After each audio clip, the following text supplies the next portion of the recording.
all have our demons. Not enough pain. What is up, YouTube? It's Kilrian. I'm back with another video here today, a follow-up to yesterday's video talking about Patreon and their service changes. So, yesterday I kind of went mostly on the negative side with a lot of the information we had available at the time. There were rumors about venture capital sparking the change in their structure. For those who didn't watch that video or haven't heard, the change was to take the fees for payment processing that were being paid by creators on pledges and to pass it on to pledgers. So, or patrons. I always say pledgers. It's not the right word. Damn it. Anyways, so the whole point of the thing is that basically if you pledge $1 to a lot of different Patreons, what you're going to be looking at now as a patron is $1.38. Because the creator gets the full dollar and then they charge a fee of 35 cents per pledge plus 2.9% of the amount pledged. So it'd be about 3 cents for $1 added to 35 cents. That's 38 cents. You add that on. Your actual pledge as charged is $1.38. Yesterday we discussed how this is pretty harmful to the ecosystem of Patreon, given that a large number of projects are sustained on a large number of small pledges. And these fees and this sort of lack of transparency about what you're actually paying could lead to a lot of those people abandoning ship, and already has started to for a lot of projects. Now I want to talk about the other side, because since I put up that video, the folks at Patreon have come out with a blog post kind of trying to explain their rationale a little bit more. I want to start off by saying I am going to discuss this assuming that they're 100% correct. I'm not assuming any malice here on Patreon's part, just doing the best we have with the information that's publicly available. I do think that they created such a good community for a reason, and I do think that overall they're probably a good organization that's struggling with growth. Just to explain a little bit about why I believe that sincerely is I worked a long time at a software company, at a much larger software company that tried to use the startup mentality. So a lot of what you see these companies try to do is that they'll do focus groups. They do talk to end users pretty frequently.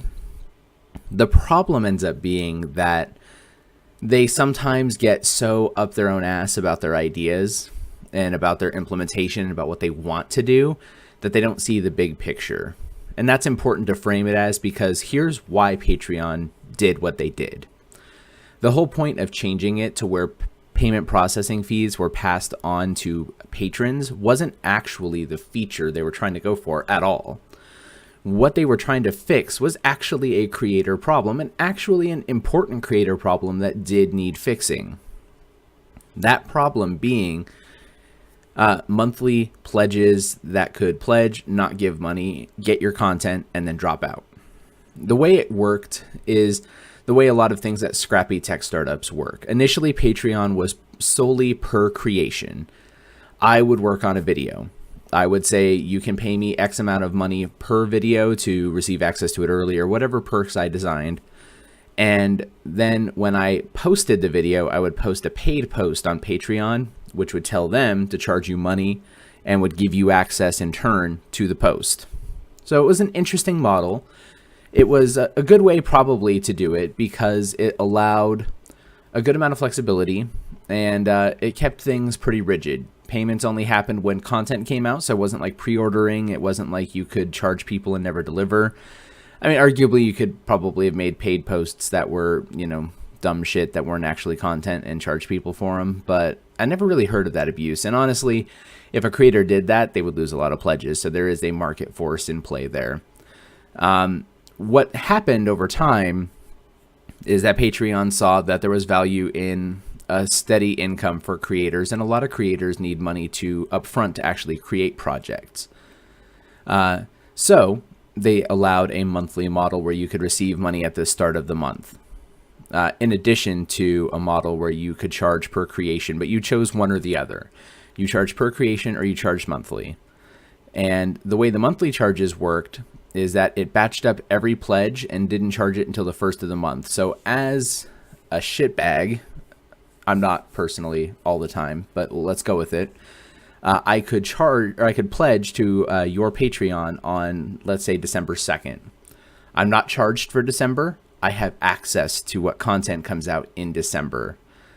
That's a problem, because what would very frequently happen to a lot of big creators, and it could happen to small creators too, it could happen to people who were targets of harassment or trolling or whatever, is that a large number of people could in fact pledge their support at the start of the month, not be charged, get access to everything up until the end of the month, and then on the 28th, 29th, 30th, somewhere around there, right before the month rolls over, cancel their pledge. They have your content. They no longer have access to your content after that point, but if they've already seen it, or for a lot of people, like one of my favorite channels is OSW Review. I pledge to them. A lot of their Patreon protected stuff is just password protected Vimeo videos. So all the paid post offers is the password to the video, but it doesn't change frequently. And please, for the love of God, don't abuse those boys. They're good. That was a really weird sentence. Anyways, not the point.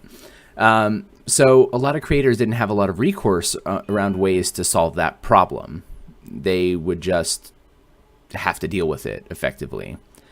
So the idea, and what I'm assuming they pose to the creators involved with this process, is actually kind of good, right? Let's solve the monthly pledge problem by making it so that when somebody says, I am pledging, they're charged. So they get charged, you get money, they get content, everything is kosher.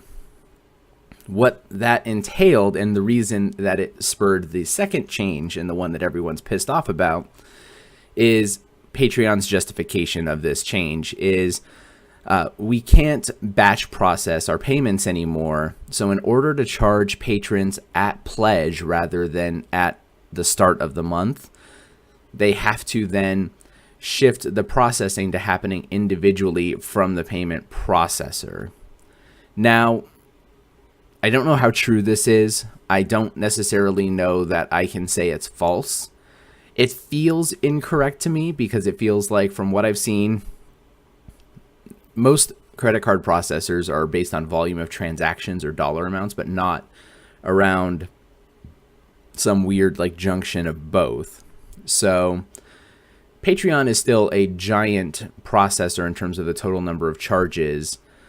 So the fact that the percentage fee is the highest possible, it feels a little gimmicky. It feels like there's something that's not quite right with that.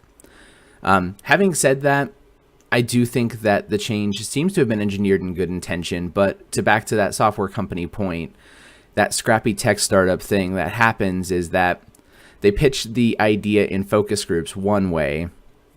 Creators, you like getting paid and you like having people pay to access your content and not being able to skate by on what effectively amounts to a free trial because of an error, right? Yeah, that's great. Of course I like that. All right, so we're going to implement that. Oh, okay, cool. Oh, and it might mean that people have to pay their payment processing fees. Well, okay, that's probably fine. What are those fees? Oh, we're still working that out. We'll get back to you. And then they announce publicly, here's what that looks like, and everyone loses their goddamn minds. And I still think rightfully so. I think that the problem I have with this, and where it gets more nuanced and complicated for me, is that I do think there's a little bit of both sides here. I think that Patreon did set out to solve an important problem facing creators, and having been one myself, I appreciate that approach. It's valuable, and it's a good idea to chase after these kinds of problems. But this was not thought through completely, and the problem it now has is that you've solved this problem for creators, which, if they're on a monthly basis, it's a big problem. It's way up the list of things that they would like to see solved. But you've introduced a problem now for all creators, because those small pledges, as I said in yesterday's video, drive Patreon campaigns over the finish line. There aren't a lot of whales in Patreon land. There aren't that many people who are giving out more than a couple of bucks a month and supporting a stable of creators on a stable of small pledges. So by engineering something that effectively takes away their ability to do that reasonably, by introducing these extra fees and this extra abstraction to that, it kind of sucks. it still overall to me is a net negative change, because the positive, the problem that you did fix has now created a couple of new problems, and these new problems actually affect people's bottom lines a lot more. Bigger Patreons have a problem with the monthly pledges that drop off. There's no denying that. It's absolutely a fact of life in this ecosystem. If I have monthly pledges available, at one point or another, you've probably been fucked over by somebody using Patreon's loophole as a free trial. And that sucks. It absolutely sucks. But I've never really seen a story of it truly sinking a monthly creator. On the other hand, taking away or making it much more difficult for people to pledge those small dollar amounts is going to sink a lot of creators. Is already driving a lot of creators away. If not because they're losing pledges, it's actually driving them away to other platforms. I've seen a lot of tweets from people who are using PayPal systems similar to what Twitch streamers use for donations, and they're using those now to set up their own patronage systems.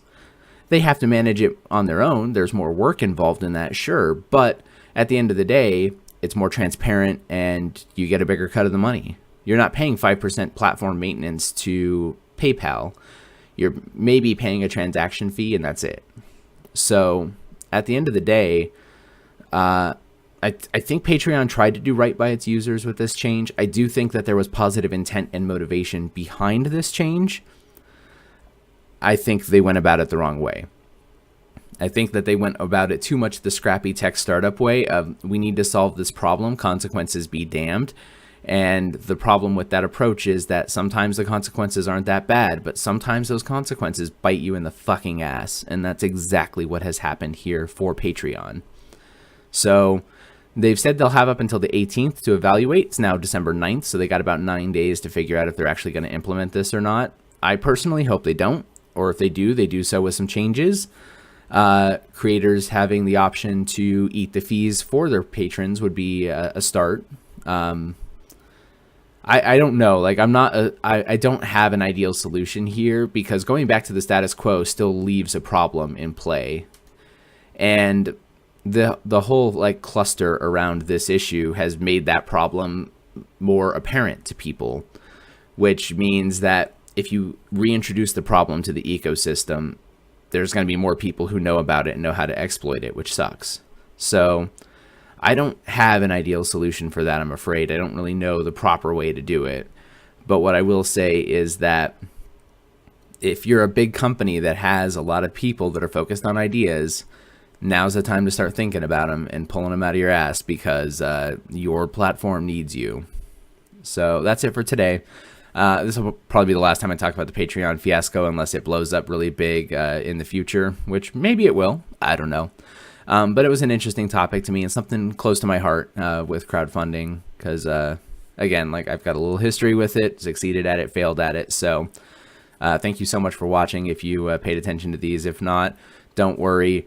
Gaming videos are coming tomorrow. There's plenty of them in the pipeline. More Tankxiety videos, more stuff coming. So plenty to look forward to. So thanks again for watching. I'm Kale Rien. If you liked this video, be sure to give it a like or a comment down there. Also, I have links to my Twitch channel, my WordPress, and my Twitter down in the info box. My Twitch channel, 6 nights a week, Monday through Saturday, twitch.tv/KaleRien. I've also got my WordPress blog where I write a lot about World of Warcraft over at kalerien.wordpress.com. There'll be a new post literally going up after I finish recording this video. And lastly, I've got my Twitter account for some short form thoughts and some little quips over at KaleRien. Thanks so much for watching, and until next time, take care, and I'll see you then. Thank you.